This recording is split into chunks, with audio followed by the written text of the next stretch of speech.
Pemirsa Indonesia Jurnalis Forum, terima kasih Anda tetap bersama kami. Kita lanjutkan bincang kita ke Mas Fauzan. Mas Fauzan, bagaimana Mas Fauzan melihat bahwa ideologi Pancasila ini tetap penting, meskipun kita tahu ada penundaan untuk proses pembahasan undang-undang. Tapi sebagai ideologi negara kan tetap harus ada ya Mas Fauzan. Bagaimana ini Mas Fauzan? Apa yang bisa kita lakukan biar orang nggak saling memanfaatkan saya lebih Pancasila dari yang lainnya atau apa gitu, sehingga kerukunan itu tetap terjaga? Ya, selama ini kan Pancasila itu kalau kita baca di dalam sosialisasi 4 pilar MPR RI ya, itu kan tidak hanya menjadi ideologi tapi juga menjadi dasar negara. Dan itu tadi disampaikan oleh Pak Subhan adalah sesuatu yang sudah final ya. Muhammadiyah menyebutnya sebagai Darul Ahdi Wasyahada. Jadi sudah menjadi kesepakatan bersama, maka sebenarnya tugas kita itu adalah bagaimana mengisi negara Pancasila sebagai Darul Ahdi Wasyahada itu dengan karya nyata ya, dengan amal-amal nyata, atau dalam istilah Buya Syafi'i itu adalah bagaimana sila-sila dalam Pancasila itu betul-betul diimplementasikan. Misalnya beliau mengkritik salah satu sila yang paling sial dari Pancasila itu kan sila keadilan sosial bagi seluruh rakyat Indonesia. Jadi paling sial itu. Iya, karena belum terwujud atau betul. Sampai hari ini keadilan sosial itu masih belum dirasakan oleh seluruh rakyat Indonesia, sehingga antara jurang yang kaya dengan yang miskin itu adalah masih menganga. Nah, ini sebenarnya tantangan. Nah, oleh karena itu memang itu penting, tugas itu bagaimana para penyelenggara negara untuk bagaimana bersama-sama mengimplementasikan Pancasila itu dalam kehidupan berbangsa dan bernegara. Tetapi di sisi lain kita juga memerlukan satu institusi yang juga untuk terus-menerus ya menanamkan nilai-nilai Pancasila dalam kehidupan berbangsa dan bernegara itu. Karena jangan lupa Mas Imam, kalau kita baca di dalam Undang-Undang Sistem Pendidikan Nasional tahun 2003 itu mata pelajaran Pancasila itu tidak ada di dalam undang-undang itu ya. Secara eksplisit disebut tidak ada. Yang ada adalah mata pelajaran pendidikan kewarganegaraan. Nah, sementara di tahun undang-undang tahun Undang-Undang 19 tahun 89 itu masih ada. Jadi sekali lagi seolah-olah semua yang berbau Orde Baru dan sebagainya menyangkut Pancasila itu adalah salah, sehingga di dalam undang-undang pun hilang. Nah, maka ini menjadi satu keprihatinan bersama. Dulu waktu saya kuliah, awal masuk kuliah itu kan ada ikut penataran P4 ya, wajib. Kebetulan saya menjadi salah satu di antara 5 peserta terbaik itu. Jadi selamat dong. Iya, itu kita ikut penataran P4, kita hafal butir-butir 36 ya P4 itu. Nah, Pancasila itu, nah sehingga anak-anak tuh tahu, paham. Nah, sekarang kalau saya nggak tahu ya, kalau ada beberapa survei misalnya ada mahasiswa yang 140 dari 100 mahasiswa tidak hafal sila Pancasila, kemudian tidak tahu lagu kebangsaan Indonesia Raya, lah ini kesalahan ada pada siapa? Tadi saya sampaikan kita mengalami amnesia itu. Maka oleh karena itu ketika kita lihat misalnya sudah terbentuknya UKP, PIP kemudian menjadi BPIP, ini kan perlu diperkuat ya, diperkuat tidak hanya secara kelembagaan tapi juga secara anggaran. Mengapa ini penting? Supaya penanaman nilai-nilai dan sosialisasi Pancasila serta internalisasinya itu betul-betul dibumikan dalam bumi Indonesia ini. Kalau tidak ya hanya menjadi utopia, hanya menjadi angan-angan seperti apa dan sebagainya. Nah, inilah saya kira menurut saya yang menjadi salah satu dasar ya pemikiran kalau saya baca draft undang-undang itu, pentingnya bagaimana tugas sosialisasi ini supaya bisa Pancasila itu tidak hanya dipraktekkan, tapi kan sebelum mempraktekkan kan harus mengenal dan memahami, ya kan? Kalau tanpa mengenal dan memahami, bagaimana mempraktekkan? Nah, itu sebenarnya sangat mulia sekali. Hanya memang ya sekali lagi tadi disinggung oleh Pak Subhan, dalam perjalanannya pembahasan RUU ini mengalami dinamika yang sangat kencang ya, sehingga pada akhirnya mengalami untuk sekarang ini penundaan. Tentu ini kesempatan bagi semua elemen masyarakat untuk memberikan masukan-masukan, terutama kepada pemerintah yang menundanya itu, sehingga nanti masuk dalam daftar inventaris masalah. Apa sebenarnya yang jadi masalah di dalam RUU itu? Kalau tadi Pak Subhan sudah menyinggung tidak dimasukkannya TAP MPRS nomor 25 tahun 66 tentang larangan terhadap ajaran komunisme. Kan nanti bisa dimasukkan bahwa itu masukan dari masyarakat termasuk Muhammadiyah, NU, MUI yang berkeberatan tentang itu. Kemudian tentang Trisila, Ekasila, sebagaimana dibahas dalam ayat pasal 7, kan bisa dimasukkan di dalam daftar inventaris masalah. Saya kira begitu, Mas. Ya. Saya ke Mas Suban. Mas Suban, kita sudah ada lembaga BPIP. Ini menurut Mas Suban bagaimana? Apakah tetap perlu atau harus makin diberdayakan?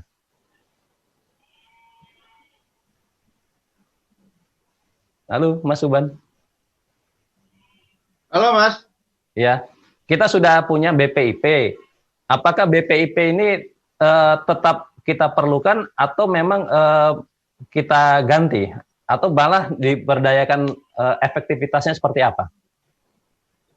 Ya, betul bahwa saya ulangi lagi tadi Mas Mauzan, saya sepakat bahwa apa yang kita harus perbaiki di zaman Orde Baru itu, mari kita perbaiki. Jadi bukan kita membuang semuanya, karena itu kita bangun sejak tahun 45 semua. Tetapi apa yang salah jalan, kita kembalikan kepada jalan yang benar, kepada jalan yang lurus. Gitu kan. Nah, dulu juga ada misalnya P7, terus ada penataran seperti sampai P4. Wah, saya dengan Mas Fauzan pernah mengalami ini. Berarti Mas Fauzan ini Pancasila sejati nih benernya kan. Terbaik kan? Nah, jadi BPIP itu penting menurut saya, Mas. Karena begini, kalau nanti Pancasila tidak ada juga yang ngurusi, ya akan abai lagi, akan lewat lagi. Jadi penting bagaimana untuk menjaga misalnya ideologi, kita menjaga dasar negara kita itu tetap up to date, ya kan, tidak lagi menjadi sesuatu yang usang. Nah, cuman memang barangkali gini, banyak perilaku kita sebetulnya yang perlu kita declare sebagai Pancasila. Misalnya contoh begini sekarang, hal-hal yang sederhana yang kita harus contohkan di rumah, di lingkungan tetangga, kita harus declare bahwa itu adalah bagian dari budaya atau perilaku watak Pancasila, bukan sesuatu yang tidak bernama. Misalnya saling tolong menolong, ya kan, sebagai bagian dari proses berbangsa dan bermasyarakat, itu kita harus perlu namakan itu. Nah sekarang kita sudah kita melakukannya, tetapi kadang-kadang generasi sekarang tidak tahu. Kita seolah-olah menjalankan itu, tapi kita nggak tahu bahwa ini juga bagian dari watak Pancasila. Nah, perlu kita masukkan itu sebagai bagian untuk bagaimana merawat ideologi itu yang membentengi kita, bangsa dan negara ini. Kalau tanpa kita tahu bahwa yang berbuat baik itu bukan Pancasila, kita akan repot, Mas. Tolong menolong. Nah, di zaman sekarang misalnya COVID, bagaimana kesetiakawanan kita muncul? Bagaimana sikap-sikap altruisme itu muncul? Itu juga bagian dari Pancasila. Yang kita tidak pernah tahu sebetulnya, tidak pernah kita namakan bahwa itu Pancasila. Tetapi sekarang, ayo, kita sama-sama, itu adalah bagian dari Pancasila. Nah, kita nggak usah malu-malu lagi mengatakan bahwa manusia yang berpancasila itu adalah tadi, yang memunculkan kesetiakawanannya luar biasa kepada masyarakat, yang membangun semangat altruismenya begitu besar kepada publik. Nah, hal-hal seperti itu, saya kira perlu kita angkat. Bagian dari bagaimana kita menginternalisasi, tadi dikatakan oleh Mas Fauzan, menginternalisasi semua ide-ide atau gagasan watak-watak Pancasila ke dalam manusia Indonesia. Nah, kalau kita cuma biarkan bahwa Pancasila cuma bagus dipajang dalam ruangan kelas, Pancasila hanya bagus di dalam ujian-ujian, saya kira akan lewat lagi. Saya kira. Dan yang paling penting, Mas, sekarang, bagaimana Pancasila itu kita mulai, misalnya BPIP, memulai dari kelompok-kelompok yang memang memulai yang harus menjaga. Misalnya, dari sisi lembaga eksekutif, yudikatif, legislatif, itu yang penting kita lakukan. Karena dalam hidup kita ini kan yang namanya watak panutan itu kan, dalam budaya politik kita itu kan panutan itu kan, contoh keteladanan itu sangat penting. Misalnya sekarang, bagaimana korupsi merajalela, Mas? Itu kan anti Pancasila. Nah, itu kan pengkhianat Pancasila sebetulnya.